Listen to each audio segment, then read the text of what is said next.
Bismillahirrahmanirrahim. Assalamualaikum warahmatullahi wabarakatuh. Alhamdulillahillazi azhaba 'anal hazan. Inna rabbana laghafurun syakur. Allazi aujaba 'alaina bi fi'lil ma'mur wa tarkil mahzur. Asyhadu an la ilaha illallah wa asyhadu anna Muhammadar Rasulullah sallallahu alaihi wasallam wa ala alihi wa ashabi. Amma ba'd. Saudaraku yang semoga selalu dirahmati oleh Allah. Sebagai manusia normal tentunya kita semuanya menginginkan hidup di dunia ini berjalan lancar-lancar saja, bahagia terus, senang terus, rezeki banyak, badan sehat, anak-anak semuanya nurut-nurut dan lain sebagainya yang enak-enak. Tapi apakah kira-kira demikian kenyataannya? Jawabnya tentu tidak. Sudah menjadi sunnatullah, sudah menjadi kebiasaannya Allah bahwa Allah memberikan cobaan, Allah memberikan ujian kepada setiap hambanya, terutama orang iman. Anda orang iman, maka Anda akan mendapatkan ujian dari Allah. Allah berfirman dalam surat Al-Ankabut nomor surat 29 ayat 2. Ahasiban nasu ayutraku ayyaqulu amanna wahum la yuftanun. Artinya, apakah manusia memiliki persangkaan setelah mereka mengatakan saya iman lalu dibiarkan begitu saja tidak dicoba? Tidak mungkin. Ya, setiap orang yang mengatakan, mendeklarasikan bahwa dirinya beriman, saya beriman, pasti Allah akan memberikan cobaan. Karena iman itu jika konsisten, jika istiqomah, dampaknya adalah surga. Tidak mungkin Allah akan masukkan hambanya ke dalam surga adalah orang-orang yang biasa, nggak mungkin. Pasti orang-orang pilihan. Dari zaman dulu sudah menjadi sunnatullah, Allah menguji orang-orang iman, orang-orang yang telah menyatakan dirinya iman. Di dalam ayat selanjutnya, di ayat 3 masih surat Al-Ankabut, walaqad fatana allazina min qablihim fala ya'lamanna Allahu allazina shadaqu wa la ya'lamannal kadzibin. Kami Allah telah memberikan ujian, memberikan cobaan kepada orang-orang iman terdahulu. Waktu itu turun ayat ini kepada orang Mekah. Berarti Allah telah memberikan ujian kepada orang-orang iman di zaman rasul-rasul terdahulu sebelum zaman Nabi Muhammad SAW. Setelah Allah memberikan ujian atau cobaan kepada orang-orang iman yang terdahulu, lalu Allah benar-benar mengetahui, walaupun sebenarnya Allah tahu kualitas iman seseorang tanpa Allah berikan ujian. Tapi biar manusia yang lain juga tahu, biar manusia juga tahu maksud saya. Akhirnya Allah jadi mengetahui mana yang imannya sungguh dan mana yang imannya hanya bohong-bohongan saja dengan diberikan ujian itu.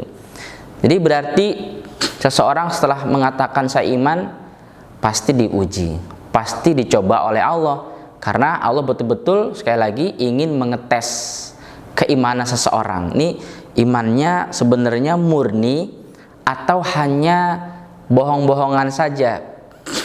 Ketika Islam menguasai Mekah yang dikenal dengan Fathu Mekah, itu orang masuk Islam ada kurang lebih 5.000 ya, dengan latar belakang yang macam-macam. Karena 10.000 pasukan dari Madinah itu masuk ke dalam kota Mekah tanpa ada perlawanan dari orang-orang kafir Mekah, semuanya menyatakan iman. Wa ra'aitan nasa yadkhuluna fi dinillahi afwaja. Itu ya, ayatnya demikian dalam surat An-Nasr.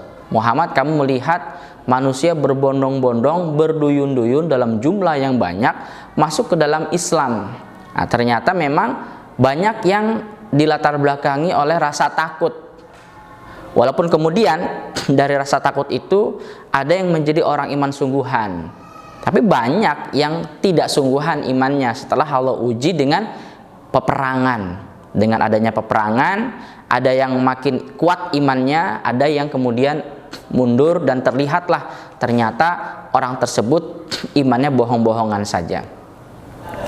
Nah, ternyata ujian atau cobaan kepada kita sebagai orang iman itu tidak hanya menimpa atau tidak hanya ditujukan oleh Allah kepada khususnya diri kita saja, tidak.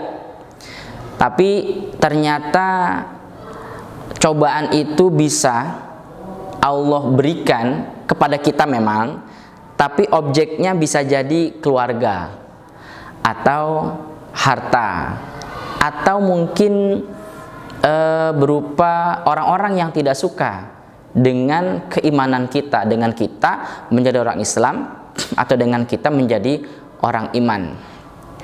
Bahkan Allah juga pernah berfirman, am hasibtum an tadkhulul jannah walamma ya'tikum masalul ladzina khalau min qablikum masathumul ba'sa wadh-dharra wa zulzilu hatta yaqula rasulu walladzina amanu ma'ah mata nasrullah ala inna nasrallahi qarib.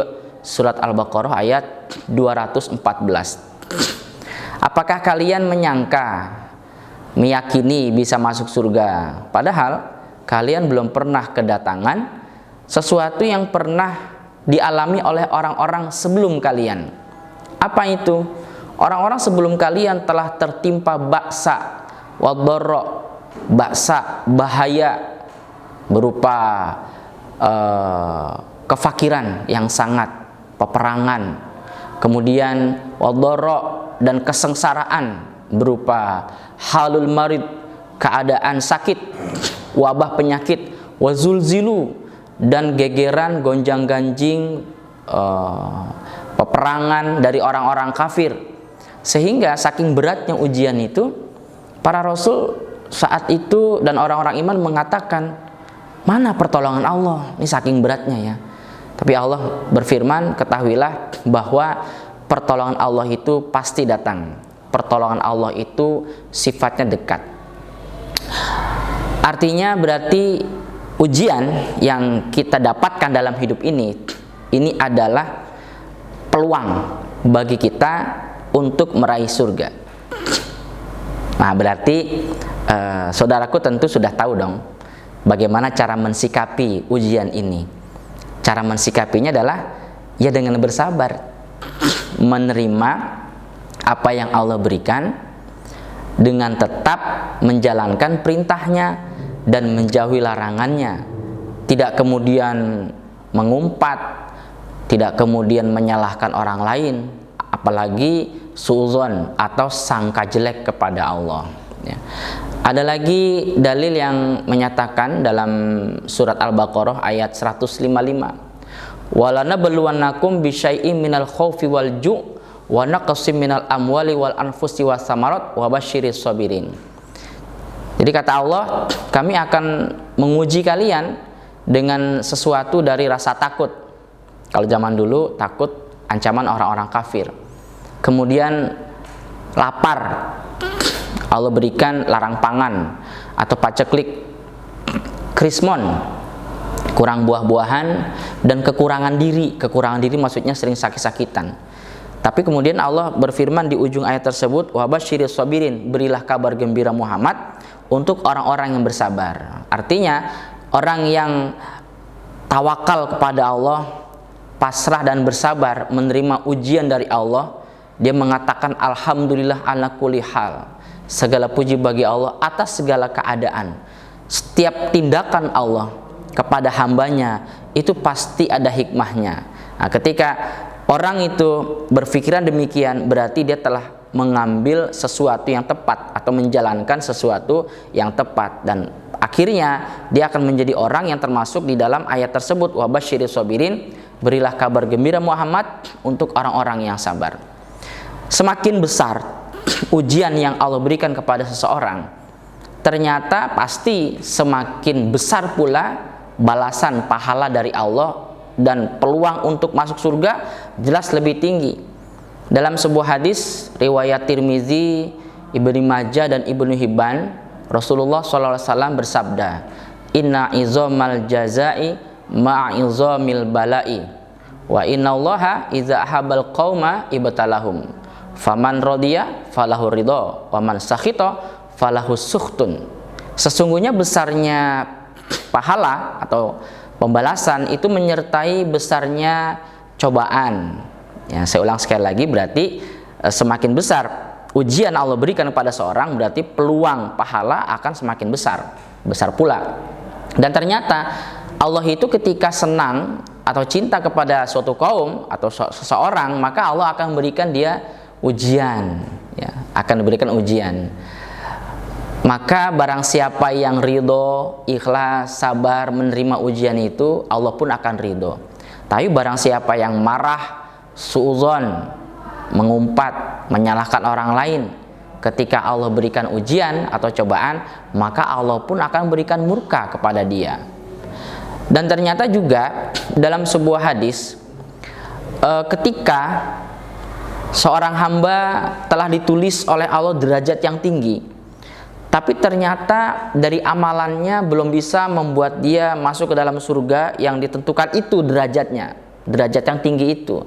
Akhirnya Allah mengkatrol dia dengan cara Allah berikan pahala yang besar lewat pahala sabar. Dengan cara Allah berikan dia ujian, cobaan-cobaan dalam hidupnya.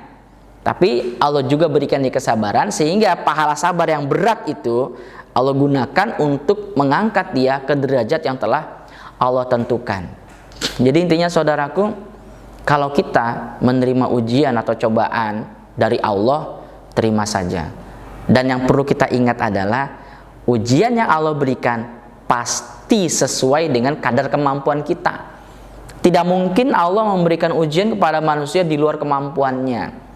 Nah, dengan kita kemudian berpikir bahwa ujian yang Allah berikan kepada saya pasti sesuai dengan kadar kemampuan saya, maka kita tidak akan pernah lari dari cobaan, tidak akan pernah lari dari masalah mungkin yang kita terima saat itu, yang sedang kita alami saat itu, sampai akhirnya kita menjumpai janji Allah yang benar, inna ma'al usri yusra, saya ja'alullahu ba'da usri yusra. Allah menjadikan setelah kesulitan pasti ada kemudahan.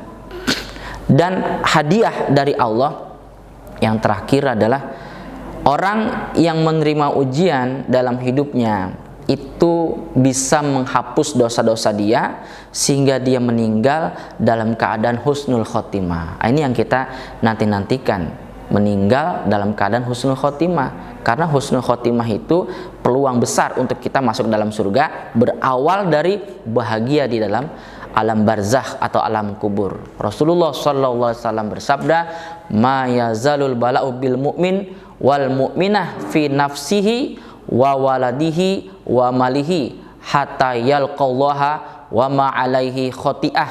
Rawahu Tirmizi. Tidak henti-hentinya cobaan datang kepada orang iman laki-laki ataupun orang iman perempuan, di dalam dirinya, di dalam anak-anaknya, di dalam harta yang dia miliki, terus datang silih berganti. Setelah Allah menguji dirinya, Allah uji anak-anak yang berdampak terhadap dia. Allah uji lewat hartanya, sehingga dia pun akhirnya merasa susah. Tapi semuanya dia bisa jalani dengan rasa kesabaran, tawakal kepada Allah, sehingga dosa-dosanya rontok dan dia meninggal seandainya dia meninggal dalam keadaan bersih dari dosa, husnul khotimah, dan akhirnya dia akan menjumpai buah dari kesabaran sebab ujian yang Allah berikan kepada dia. Jadi saudaraku, jika Anda dalam hidup ini terus-menerus merasa mendapatkan ujian, maka berbahagialah karena Anda sedang dicintai oleh Allah. Oke, saya rasa cukup demikian. Mohon maaf atas segala kekurangan, semoga bermanfaat. Assalamualaikum warahmatullahi wabarakatuh.